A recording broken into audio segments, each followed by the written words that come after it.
welcome back. So, let us start. We are discussing the new Keynesian economics with a sticky prices setup, and in this new Keynesian economics we are trying to understand that how we can understand the role of monetary and fiscal policies when we are assuming that we have the price rigidity or sticky prices. In the last session we understood about the scenario in which we are assuming that the central bank decreases the interest rate target. So, once we have the decreasing of interest rate target, then this creates a very awkward or I would say very favorable moment when we see increase in consumption, investment and then real wage and output. But the opposite of this will be that what happens if the rate of interest target is much higher. So, in case of India, we have gone by inflation targeting. So, as per the inflation targeting rule, it is 4 plus minus 2 the inflation target. So, if the central bank decides about the interest rate targeting, sorry, here we have the inflation target 4 plus minus 2, not the interest rate target. So, in the interest rate target, we are deciding about whether the inflation is beyond 6% or it is less than 2%. So, 4 plus minus 2 mean is, or the middle I would say value is 4, which means that average inflation should be 4% in the economy. But in some situations when you have the interest rate target higher because you are not able to control on the inflation, then in those situations things may go against the economy. So, your consumption and all other variables may not be going as expected, as we saw in case of decrease in the interest rate targets. Once you have decrease in the interest rate target, then it makes sense. So, here we have. So, the session will be the same Stephen D. Williamson, right, and we are trying to understand the stabilization framework. So, what we understood that how the monetary and fiscal policy decisions can be taken to understand the policy actions and how we can improve upon the economic efficiencies. So, improve economic efficiency in the sense that the agents in the economy should interact and there should not be any kind of or economic loss to any agent. So, whether the labor or whether the firm, everyone should be satisfied, and as a result this will further facilitate the smoothing of the business cycle. So, this is the underlying idea. Let us start with the first situation. Here you have the stabilization using monetary policy. Now, in this setup what we have is that this is the demand supply scenario. So, maybe you can understand that this R2 is the equilibrium, right, but the central bank keeps the interest rate at R1, right. So, here you have the R1 and this R1 corresponds to Y1. So, the ideal situation should be this, but let us assume that economy is operating at this level. So, here you have R1 and here you have Y1, which means that aggregate demand and aggregate supply are not the same, and it is having the aggregate demand is lesser than the aggregate supply, which means that corresponding to this is the price. So, at this price, so price is P1 and here you have the demand for money which is PLY1 R1, and here you have the supply of money. So, here the supply of money at M1, here you have the price P1, and at this price P1 the money demand and money supply scenarios and money market clears, you can say. This is the money supply, right, and this is the price that you have. So, you can think about a situation that I would say the corresponding to this the firm is willing to supply the output which is or in the economy the demand for output is lower than the supply, which means that there is high chance that even if the central bank does not take any measure, it is highly likely that this mismatch of demand and supply that you have after some point of time without doing anything, this will bring about equilibrium here at R2, right. but and then because of this mismatch in demand supply scenario, because of this R1, there will be some kind of adjustment with the price, and price will also fall at P2, right. So, this is the natural situation without doing anything. This will be the natural case that the economy works at R1 and here you have Y1.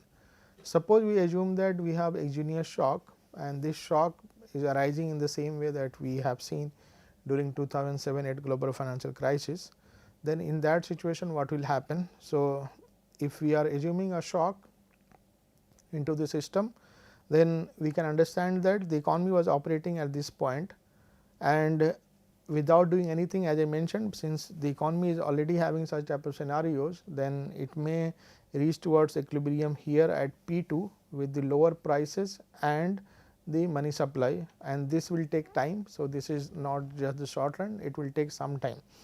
But if you are having to understand the stabilization scheme of the Keynesians, then it becomes easier that the central bank will immediately reduce the rate of interest, and in order to, when we were saying that increasing the reducing the rate of interest, then it means that it is about increasing the money supply. So, once you have the nominal interest rate getting lower, you increase the money supply, and this money supply increase, since we have the price level fixed.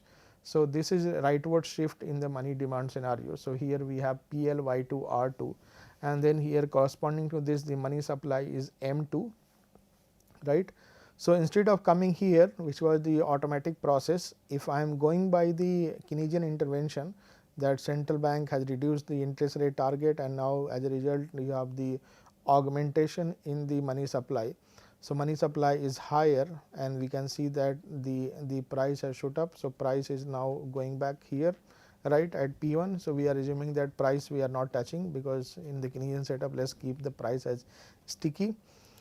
What typically happens is that earlier, so the gap that we had between Y2 and Y1, right, this gap is being reduced here, and now the economy is operating at R2 and corresponding output is Y2.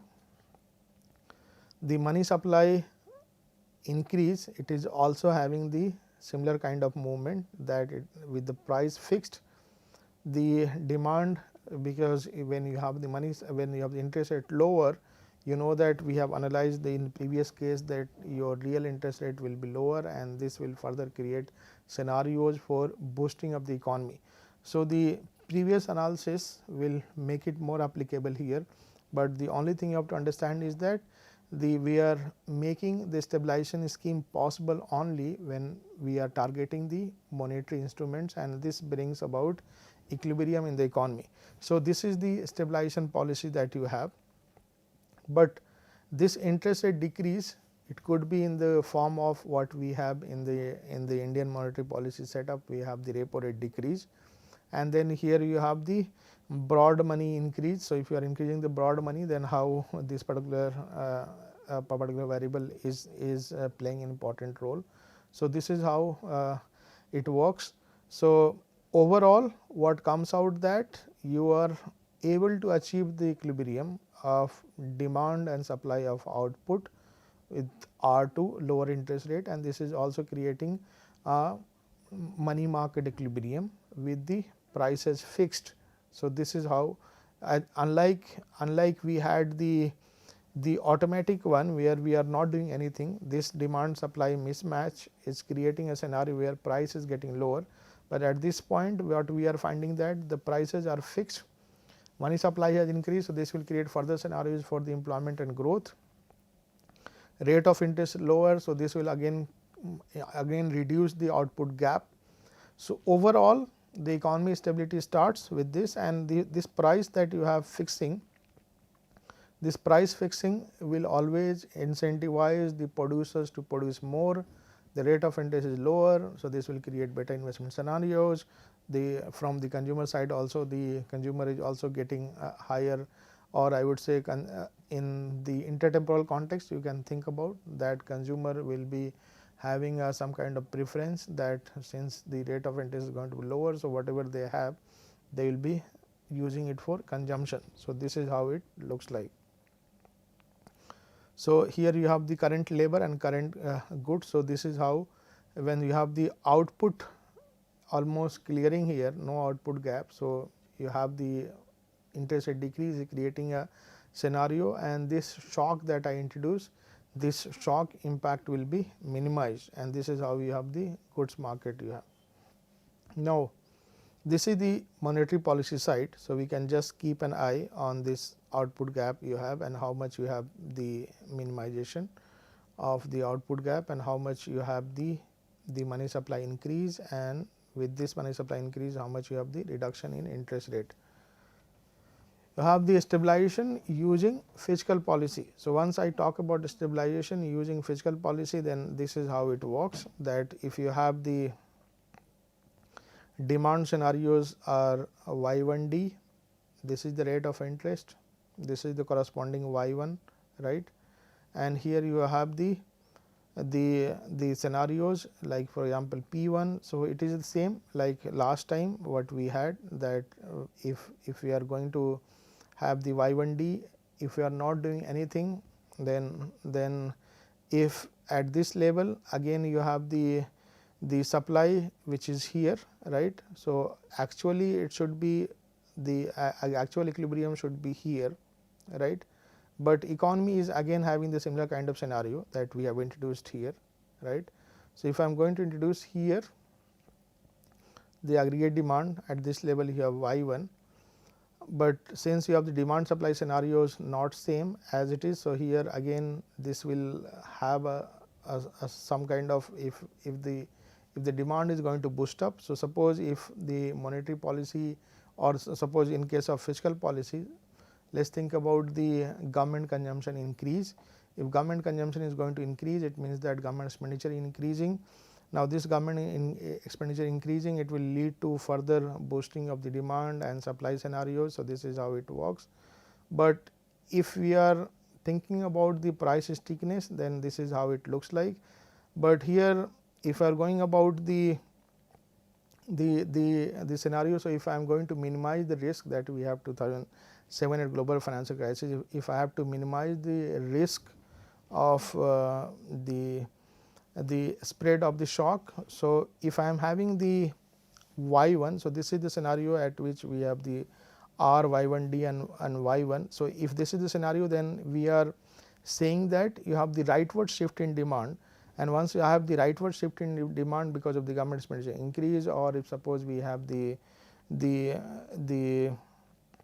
rate of interest keeping same. So, if this rate of interest is same, then how we can decide about. So, we are not bringing any change in the interest rate, we are keeping it as same without any intervention of the government. What it looks like that if the rate of interest remains same, central bank is not taking any decision. So, this rate remains flat. The only thing is that the demand will shift rightward because of this scenario which we are keeping the interest rate fixed. But with respect to prices, it will not be same, the price will fall because here you have the demand which is at r1 y1, and here it is shifting right, but at the same time the supply is not shifting by that much, right.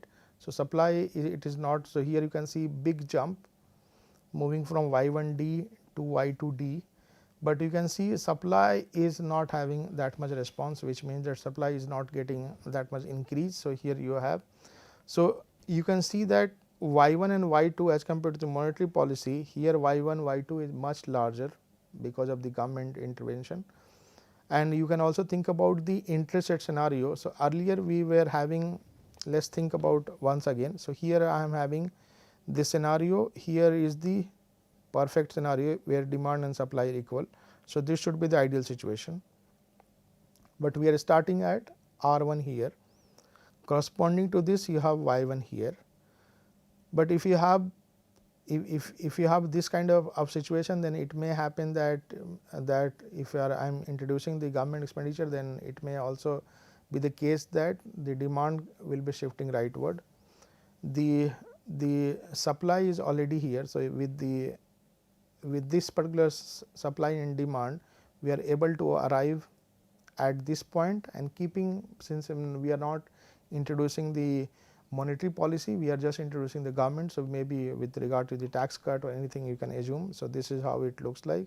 R1 remains same. We are seeing the strong shift in demand, but supply is not shifting that much, and this creates a trouble, and this has to be compensated by increasing the money supply, because you have the, if your money supply increasing, then you have the rightward shift in the money demand scenario, and this money demand scenario will create further impact on this output. We have new equilibrium here. So, as compared to here, when we have the rate of interest, this particular scenario looks better at y2. We are having at R1 y2 amount of output, which means that output has increased with the same rate of interest, and with the combination of both the government expenditure and also the supplemented money supply, it is creating a favorable scenario with both interest rate and the price level. But price level or even the interest rate will have some kind of not very smooth adjustment that we have seen here, because in most of the cases in fiscal policy, until unless it is combined with monetary policy, then only it makes sense, otherwise it will create trouble. What will be the trouble? Trouble will be in the form of crowding out effect, which means that if you are going for expansion in the economy with the government expenditure, then it may happen that your private expenditure or the private investment will be wiped, which means that the government is going to borrow more amount of money through different sources by purchasing, or if government purchases involves in huge amount of purchasing, then it also plays very important role, that it will trigger some kind of imbalance in the bond market, and this bond market imbalance will further have bearing on the private investment.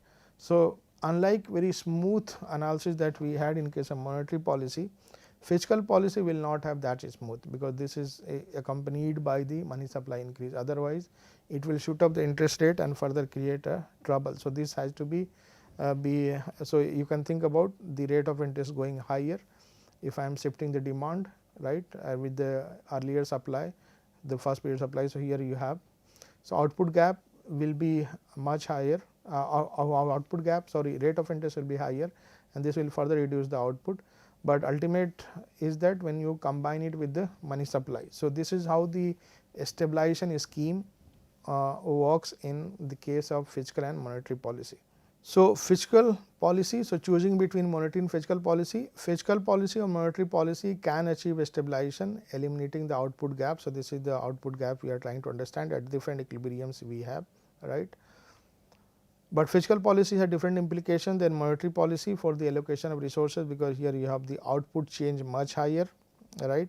Often different mixes of sectoral output, consumption, investment, government expenditure. So, those things you can understand. So, this is the underlying idea, that with the stabilization policies you have to always keep in mind that the impact will be bigger on output, but this will further have certain limitations with regard to the interest rate. So, this has to be combined with the monetary policy scenarios. This is how we are doing it. We are trying to see with the similar kind of setup that we have already assumed about the real business cycle model. In real business cycle, we had introduced the persistent rise in the productivity, total factor productivity, that if production system is going to be better, if the production system has a better scenarios, then how we can generate, I would say, if we have the same kind of scenarios, then how we can create some kind of viable policy decisions with regard to the business cycle. So, in real business cycle it was easier, because we focus more on the intertemporal consumption process, that if your productivity shock. So, you can derive this idea from one period consumption model, where we had introduced that if you have productivity shock, right, if this productivity shock is creating a favorable scenario. So, in that setup the wage rate is going to be higher, because if productivity is increasing, then firms may not mind hiring more worker, and worker will also have good living conditions. So, the consumption will have better scenario. So, For example, if wage is going to increase, then this representative consumer would like to either go for more number of working hours, or it can go for some leisure. So, that we are thinking. So, in terms of consumption, we can think in that direction. So, in case of real business cycle, we try to adjust with flexible wages and prices by introducing the intertemporal consumption pattern. But here, in case of new Keynesian, it becomes important to understand that whether the nuances that we have derived, whether we are able to get the same. Second aspect that we discussed, that in case of real business cycle, we introduced the concept of monetary neutrality. So, money neutrality. Here in case of new Keynesian, we are saying that money is not neutral, it is indigenous variable. So, this is how we are trying to see. So, suppose that there are total factor productivity shock and central bank acts to close the output gap, which means that employment and natural rate of employment gaps are much lower than how we can understand. So, here we have persistent productivity shocks with an optimal monetary policy. So, if you have persistent productivity shock, then this is how it works, that here you have the initial level of your output, demand and supply is here, right. Now, because of this demand and supply, so suppose if you have the productivity shock, so at this level here you have the R1 and here you have the Y1, right. But because of the productivity shock, supply or output has increased, right. So, if you have if I am saying about the supply of this has increased, then you have to think also about the demand, right. So, here we are saying that if supply of the output has increased because of better productivity, so here you have the rate of interest lower. So, if you have the rate of interest lower, so this can be also linked with the monetary policy scenarios, that monetary policy scenarios are much in favor. So, here you can think about R1 and R2. At R1 you are producing Y1, at R2 you are producing Y2, but here the gap is between Y1 and Y2 as the output gap, and how we can minimize this. So, minimization can be done by introducing or by fixing the monetary policy same. The only thing you have to do is that you have to increase the money supply and bring the same kind of setup that you have. So, that you will be arriving at, so you should have gone by Y3 here, but again you can say that you can increase the output. So, here at R1 the demand and supply scenario is this, right, Y1. When I am saying that you have increase in money supply, which means the rate of interest is lower. So, here you have, so productivity shock as such, it is going to create a favorable scenario as long as the monetary policy is supportive. So, this is how we are thinking about the real rate of interest. So, yeah, here you have the real rate of interest at R2 and here you have Y2. The price level which we are fixing it as same. So, here we have the P1, P2. The nominal, so here you have the nominal quantity money, and this is what we have the rightward shift in the demand for money, and this rightward shift in demand for money is having M1 and M2. And this rightward shift in demand for money M1, M2 is much stronger, and this can be linked with this R2.